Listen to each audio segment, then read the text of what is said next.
Hi beautiful people, I hope कि आप सब बहुत अच्छे हैं, बहुत खुश हैं और हमारे यूट्यूब चैनल पर आपका स्वागत है। और आज की जो वीडियो का टॉपिक है वो है जर्मनी का स्पाउस वीज़ा। एंड स्पेशली जो मैं आज बात करने वाला हूँ वो करने वाला हूँ जर्मनी के स्पाउस वीज़ा की मैरिज वेरिफिकेशन प्रोसेस के बारे में।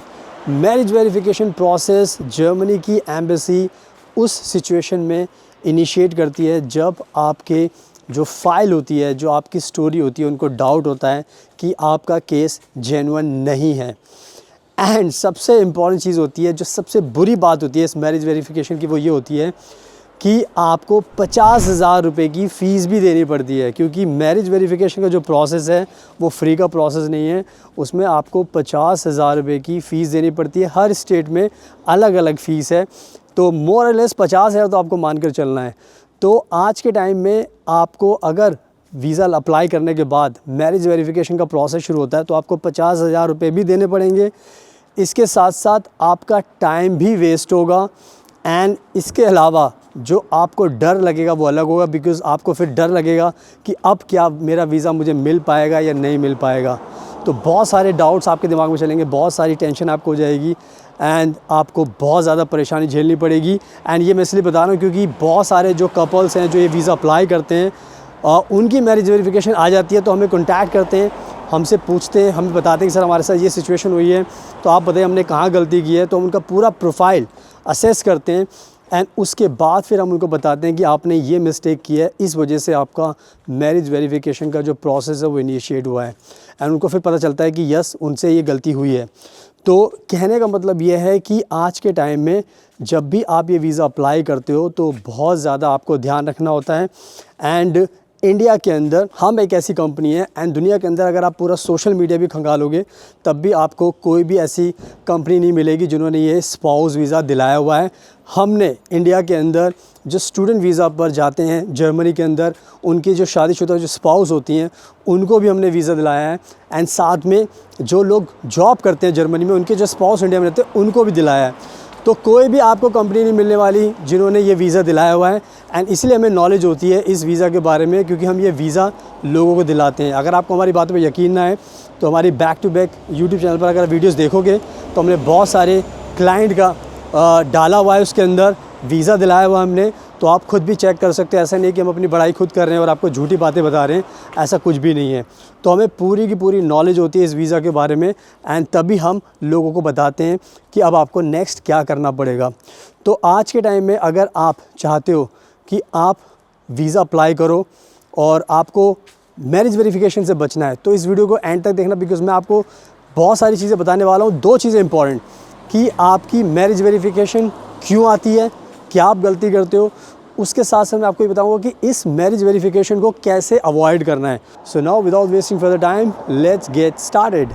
सो नाउ अब मैं आपको अच्छे से एक्सप्लेन करता हूँ कि जब भी कोई भी कपल अपनी एप्लीकेशन सबमिट करता है जर्मनी के स्पाउस वीज़ा को लेकर, तो मैरिज वेरिफिकेशन क्यों होता है, जो मैं आपको बताऊँगा उसको आपको ध्यान से समझना है। तो सबसे पहले क्या होता है कि आज के टाइम में बहुत सारे कपल्स होते हैं जो खुद से भी वीज़ा अप्लाई करते हैं या किसी दूसरे की एजेंट के थ्रू भी अप्लाई करते हैं। तो बहुत बार क्या होता है कि जो एप्लीकेंट होते हैं वो बहुत ज़्यादा खुद से इंटरनेट पर बहुत ज़्यादा चीज़ें पढ़ते हैं एंड बहुत सारी वीडियोस देखते हैं, तो उनको ऑनलाइन बहुत सारी इन्फॉर्मेशन मिलती है। एंड जब वो इन्फॉर्मेशन मिलती है तो उसके अकॉर्डिंग जो बहुत सारे लोग होते हैं वो कॉन्फिडेंट हो जाते हैं कि ज़्यादा मुश्किल प्रोसेस नहीं है, हम अप्लाई करेंगे, डॉक्यूमेंट्स सबमिट कर रहे हैं। एंड बहुत सारे कपल्स की वीडियो भी आप देखते हो तो उसमें भी आपको लगता है कि यार इनको भी वीज़ा मिल गया तो हमें भी मिल सकता है। तो बहुत बार क्या होता है कि बहुत सारे कपल्स क्या करते हैं, अपने आप वीज़ा अप्लाई कर देते हैं। एंड जब आप वीज़ा अप्लाई करते हो तो आपको कॉन्फिडेंस होता है कि हाँ मुझे वीज़ा मिल जाएगा, कोई दिक्कत की बात नहीं है। बट एक्चुअली जब फाइनली जब अपनी फ़ाइल आप सबमिट करते हो एम्बेसी के अंदर, तो वीज़ा ऑफिसर जब आपकी फ़ाइल को देखता है तो वीज़ा ऑफिसर जब आपकी फ़ाइल को देखता है तो उस फाइल को, आपकी फ़ाइल को देखने के बाद उसको ऐसा एहसास होता है कि यहाँ पर इनफ इन्फॉर्मेशन आपने नहीं दी है, यानी कि आपने उस हिसाब से इन्फॉर्मेशन नहीं दी जिससे कि वो वीज़ा ऑफिसर कन्विंस हो सके कि आपकी जो शादी है वो जेन्युइन है और जो आपकी स्टोरी है वो जेन्युइन है। तो इस सिचुएशन में आपको जो वीज़ा ऑफिसर होता है वो कहीं ना कहीं आपके ऊपर शक करता है। आपके, बेशक आपकी स्टोरी बिल्कुल सही है, बेशक आपने सब कुछ डॉक्यूमेंट सारे के सारे पूरे दिए हैं, बट जब आपकी फ़ाइल सबमिट होती है तो वीज़ा ऑफिसर कन्विंस नहीं हो पाया। वीज़ा ऑफिसर कहीं ना कहीं कुछ प्रॉब्लम लगी है जिसकी वजह से ये उन्होंने डिसाइड किया कि अब आपको मैरिज वेरिफिकेशन प्रोसेस हम शुरू करेंगे। तो मैरिज वेरिफिकेशन जब प्रोसेस शुरू किया जाता है तो इसी वजह से होता है क्योंकि आप उसको वीज़ा ऑफिसर को कन्विंस नहीं कर पाए। एंड सबसे इम्पॉर्टेंट चीज़ ये होती है कि जो आपको मैं बताने वाला हूँ कि आप सोचो कि ऐसा क्या हो सकता है हमारी एप्लीकेशन में। तो बहुत बार क्या होता है कि बहुत सारे जो कपल्स होते हैं जो अप्लाई करते हैं, मैं किसी को ये नहीं बोला कि आप सही हो गलत हो, जो हमारी अपनी कैलकुलेशन है, जो हमने हमारा एक्सपीरियंस है उसी हिसाब से मैं आपको बता रहा हूँ कि एक तो रीज़न हो सकता है ओवर कॉन्फिडेंस, दूसरा क्या होता है कि आपकी जो इन्फॉर्मेशन है वो कम इन्फॉर्मेशन है, और उसके अलावा रीज़न हो सकता है कि आपने जो इन्फॉर्मेशन दी है कहीं ना कहीं वो गलत इन्फॉर्मेशन दी है। इसके अलावा बहुत बार क्या होता है कि कोई भी आप फॉर्म वॉर्म भरते हो, एप्लीकेशन हो गया, बहुत सारे फॉर्म्स होते हैं, तो उसमें आपने कोई गलती की है। और बहुत बार क्या होता है इंटरव्यू के टाइम पे आप अच्छे से एक्सप्लेन, वो तो बात की बात होती है, लेकिन ये जो सारी चीज़ें मैंने आपको बताई है इसमें आप कहीं ना कोई ऐसी गलती होती है जो आपको तो लगता है कि मेरी सही है, बट वीज़ा ऑफिसर उससे कन्विंस नहीं हो पाता। एंड यही एक रीज़न है कि आपका जो मैरिज वेरिफिकेशन का जो प्रोसेस है वो वीज़ा ऑफिसर शुरू कर देता है, क्योंकि वीज़ा ऑफिसर कन्विंस नहीं हुआ।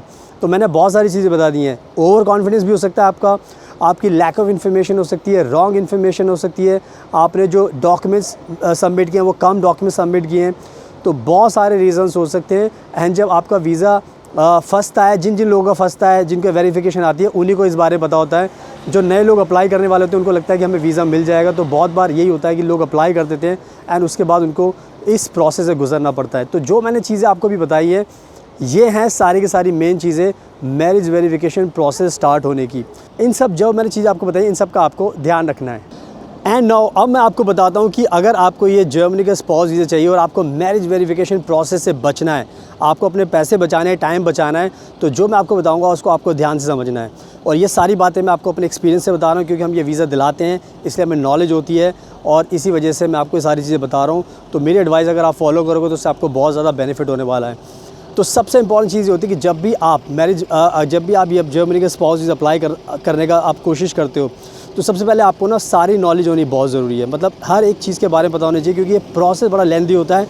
इस लेंदी प्रोसेस में जो चीज़ें रिक्वायर्ड हैं, अगर आप उसमें से किसी भी चीज़ में भी गलती करोगे तो फिर आपको ये प्रॉब्लम हो सकती है। तो पहली मेरी एडवाइस ये रहती है कि आप पहले अच्छे से समझ लो सिस्टम के बारे में, लॉ के बारे में, एंड जो इन्फॉर्मेशन दी है उसके बारे में समझ लो, ताकि आपको कोई गलती ना हो। इसके बाद जो नेक्स्ट चीज़ जो आपको ध्यान रखनी है वो ये होता है कि इस प्रोसेस के अंदर आपको अपनी जो स्टोरी होती है कवरिंग लेटर में आपको अच्छे से एक्सप्लेन करना होता है। क्योंकि बहुत बार क्या होता है कि लोगों को पता ही नहीं होता है कि हमें अपनी स्टोरी एक्सप्लेन कैसे करनी है, क्योंकि जो वीज़ा ऑफिसर होता है उसको आपके बारे में पता नहीं होता और आपको ही उसको बताना पड़ता है। तो जब भी आप ये फाइल सबमिट करते हो तो आपको अपना कवरिंग लेटर अच्छे से बनाना होता है। इसके साथ साथ आपको अपना इन्विटेशन लेटर भी बनाना पड़ता है, एंड उन दोनों के अंदर आपको अपने बारे में अच्छे से एक्सप्लेन करना पड़ता है, अपनी शादी के बारे में, अपने रिलेशन के बारे में, आप दोनों एक दूसरे को कैसे सपोर्ट करते हो, किस तरह की लाइफ आप अभी जी रहे हो। तो बहुत सारी चीज़ें उसमें आपको एक्सप्लेन करनी होती है। तो ये सारी चीज़ आपको ध्यान रखनी है। इसके अलावा आप जब भी कोई फॉर्म भरते हो तो उसमें आपको ध्यान रखना है कि आपकी कोई भी छोटी सी भी गलती ना हो, क्योंकि छोटी छोटी गलती ही इस वीज़ा को दिलाने में मदद करती है। अगर आप छोटी छोटी गलती करोगे फॉर्म भरने में, अगर आपने कोई गलती की तो भी आपका ये वेरिफिकेशन प्रोसेस आपका आ सकता है। इसके अलावा जो नेक्स्ट चीज़ होती है पैसे, यानी कि बैंक फ़ंड।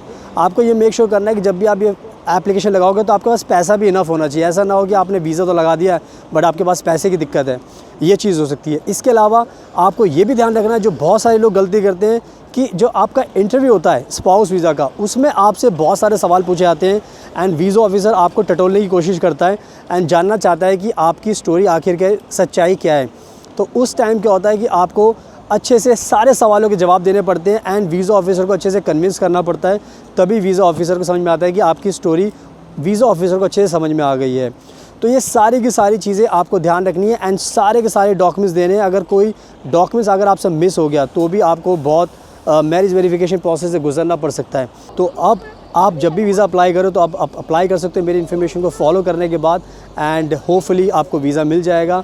एंड जैसे मैंने बताया था कि अगर आपको कोई दिक्कत भी होती है तो आप हमें भी कॉन्टैक्ट कर सकते हैं, बिकॉज़ हम भी आपको वीज़ा दिला सकते हैं, वो भी गारंटी के साथ।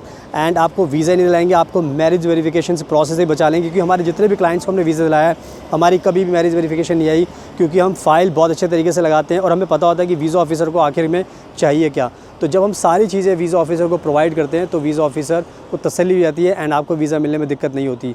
तो बस अब चॉइस आपके हाथ में, आप खुद से भी वीज़ा अप्लाई कर सकते हो या फिर आप हमें कॉन्टैक्ट कीजिए, नंबर आपको स्क्रीन पर दिखाई दे रहा है, आप हमें कॉन्टैक्ट करके तो हमारी टीम आपकी हेल्प करेगी एंड आपको वीज़ा दिलाएगी।